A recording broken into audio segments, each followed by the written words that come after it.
అక్కడ హ్యాంగింగ్ చేసుకొని చనిపోయిన వార్త కుటుంబం విని విషాచాలు అక్కడ అలుముకున్నాయి. మేము వెళ్ళి కళాశాల దగ్గరికి వెళ్ళి చూసాము. అక్కడంతా సీన్ మార్చేశారు. డిపార్ట్మెంట్ వారి దగ్గర వీడియో ఉంది. ఆ వీడియోలో ఉన్న సాక్ష్యాలు ఏమంటే, ఒక ఇనుప డోరు, అందరికీ తెలిసిన విషయమే, ఇనుప డోరు హ్యాంగింగ్ ఎలా ఉంటుందంటే బోల్టు సీలింగ్కి బోల్ట్ ఉంటుంది.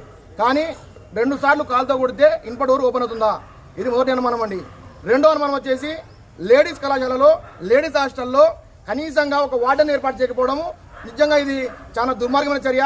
మరి ప్రభుత్వం ఏర్పాటు చేసినటువంటి, ప్రభుత్వం నిర్వహిస్తున్నటువంటి ఆ కళాశాలలో లేడీస్ హాస్టల్లో ఒక వార్డెన్ ఉండకపోవడం నిజంగా ఇది అనుమానం దారితీస్తుంది. ఆ అమ్మాయితో ఉన్నటువంటి సహచరిని అడుగుతాయి. ఆ అమ్మాయి అంటుంది, అన్న బాగానే ఉన్నామన్నా, బాగానే మాట్లాడుతుందన్నా, ఎగ్జామ్ కూడా ప్రిపేర్ అవుతున్నామన్నా, నేను వాష్రూమ్కి వెళ్ళొచ్చాను, అంతలోనే జరిగిందంటుంది. అంటే ఆ అమ్మాయిని పూర్తిగా మైండ్ డైవర్ట్ చేసి స్టడీ చేశారు కాలేజ్ వాళ్ళు. ప్రిన్సిపల్ గారు కూడా మీడియాను పిలిపించి మాట్లాడి వెళ్ళిపోయారు. కానీ బాధిత కుటుంబాన్ని వచ్చి పరామర్శించడం కానీ, మీ అమ్మాయి ఇలా ఉండేది కాలేజీలో, మేము ఇలా చూసుకునే వాళ్ళమని చెప్పి ఎక్కడ ధైర్యం ఇవ్వలేదు. ఈరోజు వాళ్ళ పేరెంట్స్ కూడా కలెక్టర్ గారిని వచ్చి కలిసాము.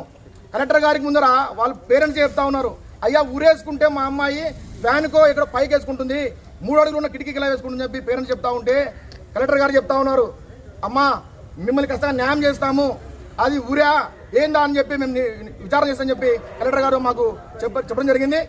దీనిపైన గాన పూర్తి స్థాయి విచారణ జరిపి దీనిలో ఎవరు బాధ్యులు ఉన్నారు, ఎందుకు జరిగిందని చెప్పి విచారణ జరిపించి వీళ్లకు చంద్రకళ గారి కుటుంబానికి న్యాయం జరగకపోతే రాబోయే రోజుల్లో విద్యార్థి ఉద్యమాన్ని తీవ్రం చేస్తామని చెప్పి మీ ద్వారా డిమాండ్ చేస్తా ఉన్నాము. నా పేరు గౌతమ్, రాష్ట్ర అధికార ప్రతినిధి వైఎస్ఆర్ కాంగ్రెస్ పార్టీ.